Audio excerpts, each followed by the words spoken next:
Magandang araw mga bata! Ako si Ma'am Regine, ang teacher mo sa math. Sa video na ito ay ating bibigyang kasagutan ang katanungan ng ating mga grade 7 na mag-aaral. Paano ko nga bang sasagutan ang mga learning tasks sa module? Ito ang ating module for quarter 2 ng Mathematics grade 7. This is an SLM or self-learning module. What is a self-learning module? It is designed to provide information, activities, and new learning that the learners need to work on. As a learner, it will help you attain the prescribed grade-level knowledge, skills, attitude, and values at your own pace outside the normal classroom setting. Ano ang kaibahan ng ating module for quarter 2 mula doon sa module natin for quarter 1? Ang module na ito for quarter 2 ay naglalaman ng pivot assessment card for learners na matatagpuan sa page 38 na naglalaman ng personal assessment on learners' level of performance. Ito ang pivot assessment card for learners. Meron itong mga instructions at ito yung mga i-input natin na symbols dito sa mga patlang sa LP or level of performance. Discuss natin isa-isa. This is the distribution of learning tasks per week for quarter 2. Mula sa week 1, sa ilalim nito meron tayong learning task 1 to 8. LP ay yung level of performance. Ito yung mga blanks na lalagyan mo ng sagot mo na symbol. Mula week 1 hanggang week 8. Ang module for quarter 2 ng mathematics ay naglalaman ng lessons for week 1 hanggang week 8. Pero unlike other subjects, meron lamang itong learning tasks hanggang learning task 3. Kaya naman hindi natin sasagutan yung learning tasks 4 to 8. Ang lalagyan lamang natin ng symbol for level of performance ay mula sa learning task 1 to 3 for week 1 to week 8. At sa mathematics, magkasama iyong lesson for week 1 and 2 dahil mahaba iyong topic for measurement. Kaya iyong mga ilalagay mo rito na symbols ay ganun din ang ilalagay mo rito sa week 2. Iba-iba naman yung lessons natin for week 3 hanggang week 8. Ano-ano nga ba ang ilalagay natin na symbol dito sa LP or level of performance? Star. I was able to do or perform the task without any difficulty. The task helped me in understanding the target, content, or lesson. Ilalagay natin dito ang star sa mga patlang na ito kung na-perform natin ng maayos yung mga learning tasks na hindi nahihirapan gaano. Aside from star, we also have the check mark. I was able to do or perform the task. It was quite challenging but it still helped me in understanding the target, content, or lesson. Kung hindi star ang ating ilalagay, pwedeng check mark. It means na nagawa mo rin iyong performance task, itong mga learning task na nandito sa ating module. However, nahirapan kang sagutan ito. At kung hindi naman star symbol or check mark, pwedeng ang ilagay mo ay question mark. I was not able to do or perform the task. It was extremely difficult. I need additional enrichment activities to be able to do or perform this task. Kung hindi natin ilalagay ang star or checkmark dito sa mga patlang sa level of performance, pwede naman na checkmark ang ilagay natin. It means na hindi na-perform yung task kasi sobrang nahihirapan ng bata. Isa pang feature ng module natin for second quarter na wala sa quarter 1 ng mathematics ay, ang quarter 2 ay merong answer key. Ito ay makikita natin sa page 39. Dahil ito ay self-learning module, it is expected that the learners will be learning from the module. Babasahin nila yung content and then sasagutan nila yung mga performance task. After nilang magsagot ay sila din yung mag-a-assess sa sarili nila. Sila yung mag-check ng kanilang sagot kaya merong sagot sa likod. At dahil may answer key ang module na ito for second quarter ng mathematics, ito ay nagtatanong ng how and why. So instead of just giving out the answers, you will be asked how. Paano mo nakuha yung sagot? How did you arrive with the answer? How? Show your solution. Why? Bakit ito ang sagot? Explain in 1 to 2 sentences. Kaya para sa mga videos natin kung paanong sasagutan ng learning tasks, ilalagay natin kung paanong sinasagutan ng how. We will be showing the solutions and why. Explaining the answer. those questions that do not require solution, ang gagawin natin ay i-explain natin ang sagot. This lesson ay under ng Week 7 ng ating 4A Cube MELC-based module for Grade 7 Mathematics under Quarter 2, Lesson 7. Meron na rin tayong naihandang video discussion paukol dito, Linear Equations and Inequalities in one variable. Ito ay available na sa ating YouTube channel, ang Teacher Mo sa Math. For Week 7 ng ating Quarter 2 module for Grade 7 Mathematics, this is all about linear equations and inequalities in one variable. And for Week 7, meron tayong 4 na learning tasks na kailangang i-accomplish. Ang learning task 1 and 2 ay matatagpuan natin sa D part or discussion. Ito ay nasa page 30. Ang learning task 3 naman ay nasa E part or evaluation na nasa page 31. At ang learning task 4 ay nasa A part or assessment sa page 31 din. Magdako naman tayo sa learning task 3. Ito ang makikita natin for learning task 3. Ito ay nasa E part, page 31. For learning task 3, you need to write the equation or inequality described in the following problems. Meron tayo ditong 10. It's either siya ay equation or inequality. You just have to analyze the verbal sentence para malaman natin kung equation ba siya or inequality. For number 1, JP's age is twice the age of Reina. The sum of their ages does not exceed 51. Number 1, this is an example of age problem. Ito ang example kung paano tayo nagtatranslate ng age problem into a mathematical sentence. Age problem. So, an example. Angel's age is twice the age of Gideon 5 years ago. The sum of their ages now is 35. To translate verbal sentences na under ng age problem, kailangan natin siyang i-analyze. First, we have here Angel, and we also have Gideon. Silang dalawa, yung age nila yung ating i-compare. We also have the time frame. 5 years ago refers to the past tense. And we also have the term now, which refers to the present tense. Next, si Angel, yung kanyang age niya daw ay twice the age of Gideon 5 years ago. And then sum here refers to addition process, kaya may plus sign. Is refers to an equation or equality, kaya may equal sign. And then 35 yung ating result. Kapag in-add daw natin yung ages nila presently, ang result natin ay yung ating constant na 35. After we analyze the verbal sentence, it would be much better if we write it down in a tabular form. Subjects, ito yung ating mga pinag-uusapan. Age ni Gideon at ni Angel yung ating i-compare. Age now, para sa kanilang present age. Age 5 years ago, ito naman yung kanilang age in the past. Dito, binanggit yung age ni Angel presently. Twice the age of Gideon 5 years ago. Pero hindi binanggit yung current age ni Gideon, hindi rin binanggit yung kanyang age 5 years ago. Kaya naman, since hindi natin alam yung present age ni Gideon, let's use X for the unknown variable. Hindi natin alam yung kanyang specific na edad, kaya let's use X. Aside from X, pwede naman tayong gumamit ng any other letter from the alphabet. It's just, I'm using X right now. So, X yung present age ni Gideon. Age 5 years ago, kailangan nating mag-subtract.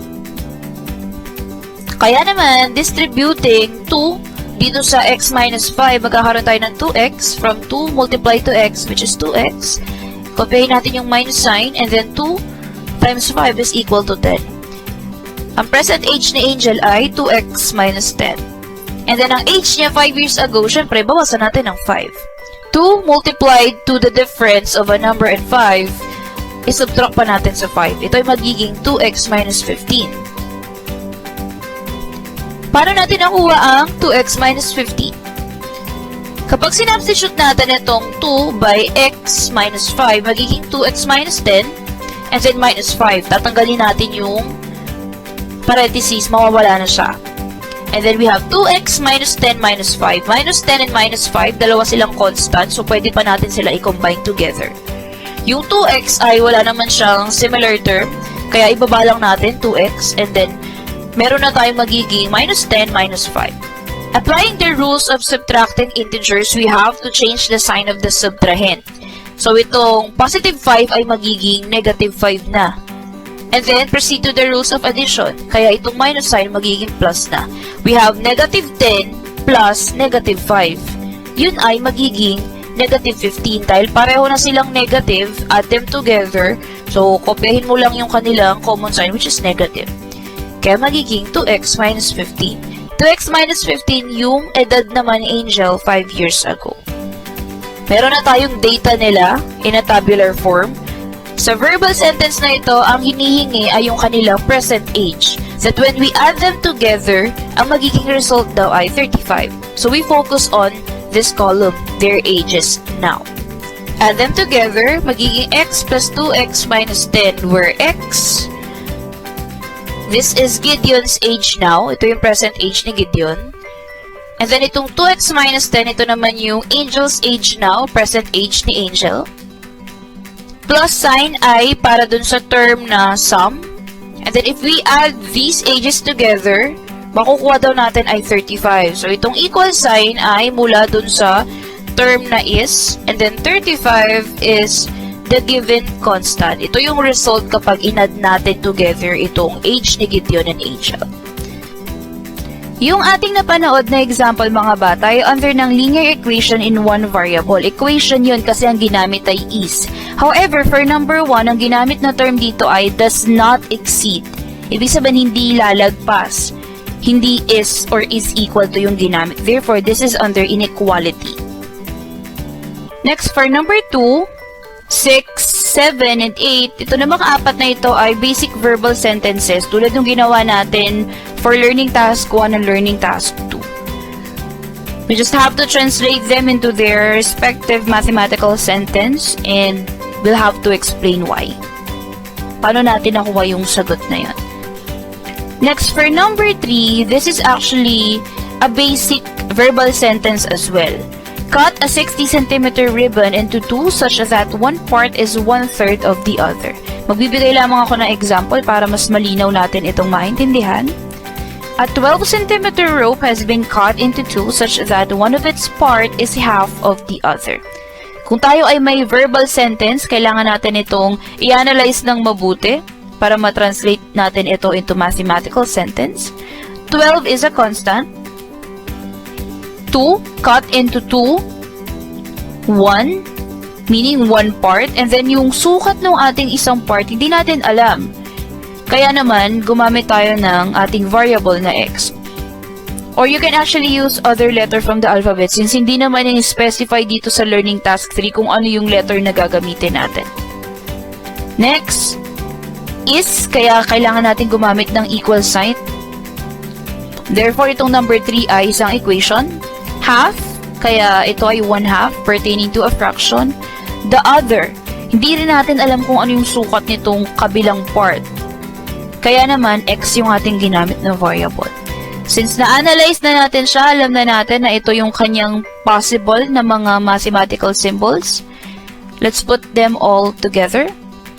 Ang possible na translation natin dito na mathematical sentence ay ito. X plus 1/2 x is equal to 12. A number is added to half a number is 12.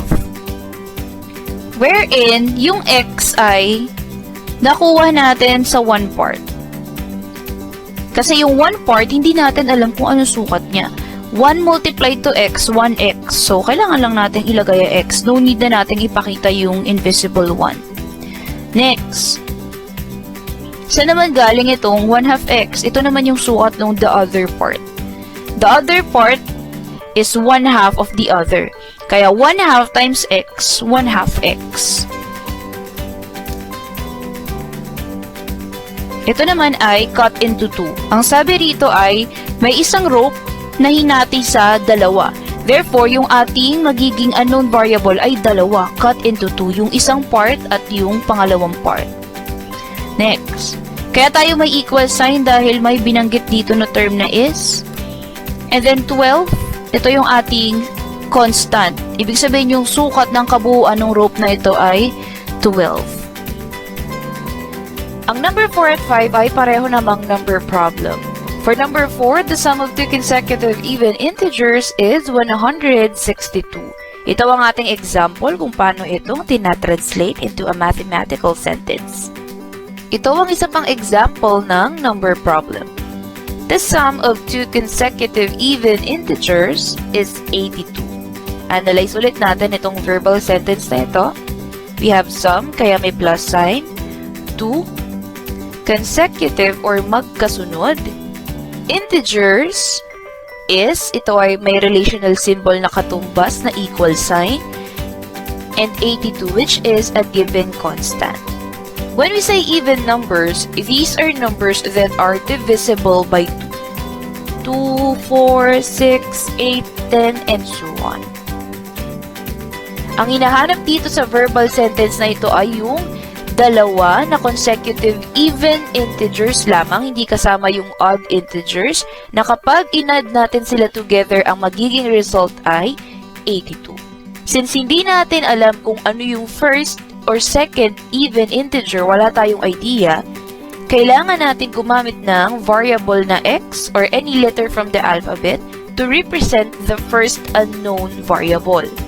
Dahil kailangan nating i-represent yung ating unang unknown na even integer. So, we'll be using x. Ito yung ating first even integer.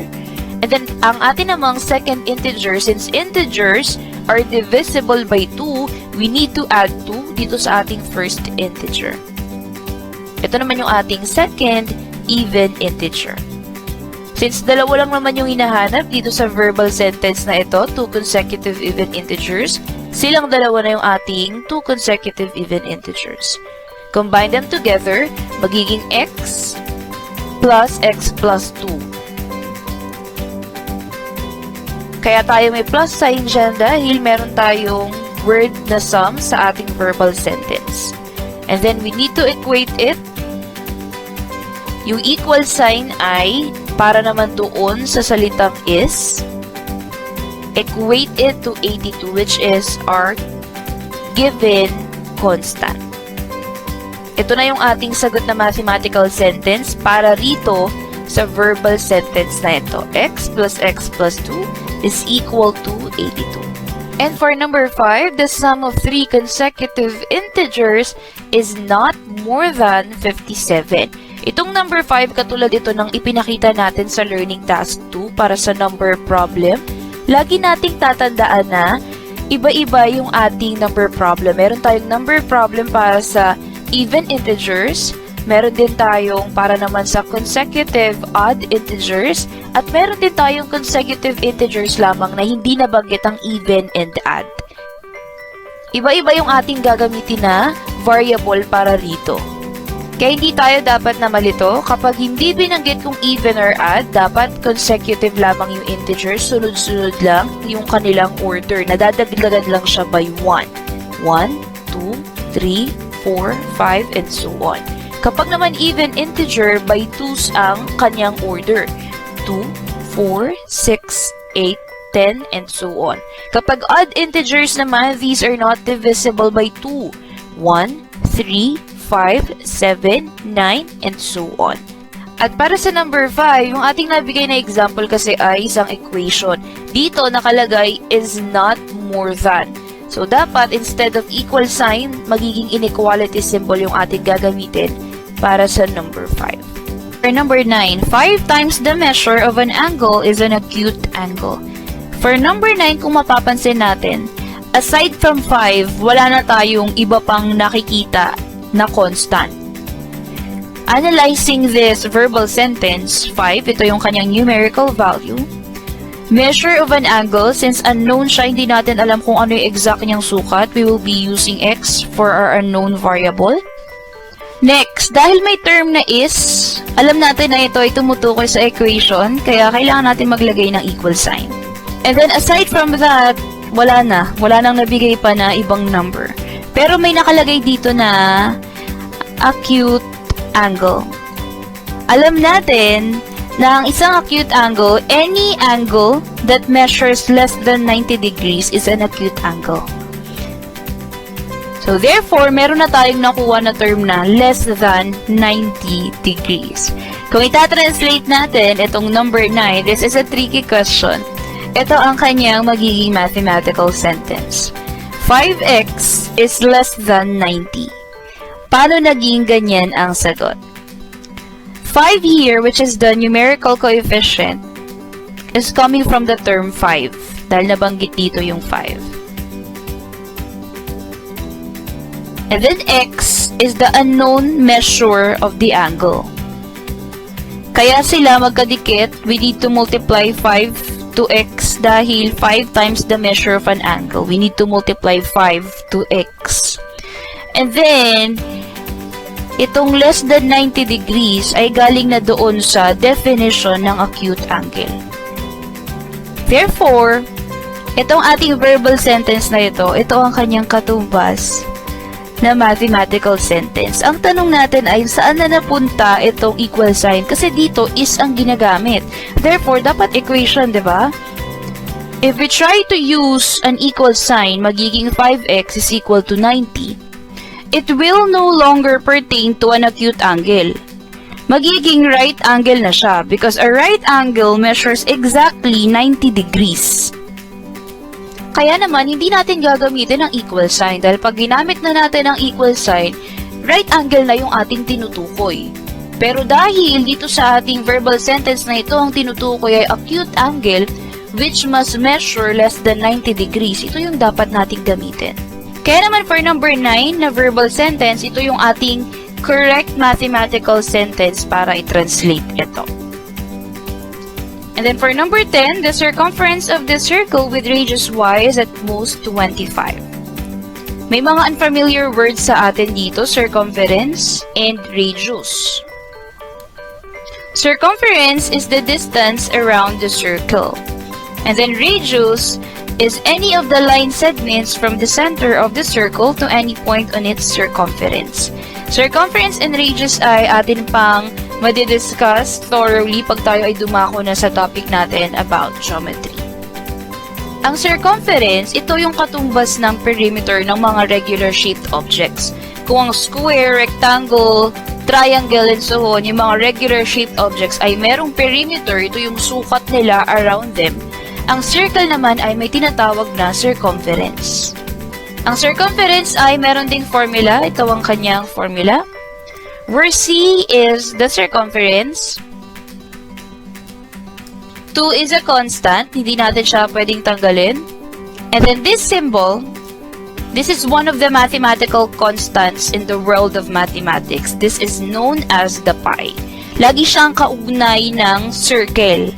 And this is an irrational number. Nabanggit natin ito sa ating quarter 1 lesson about irrational numbers.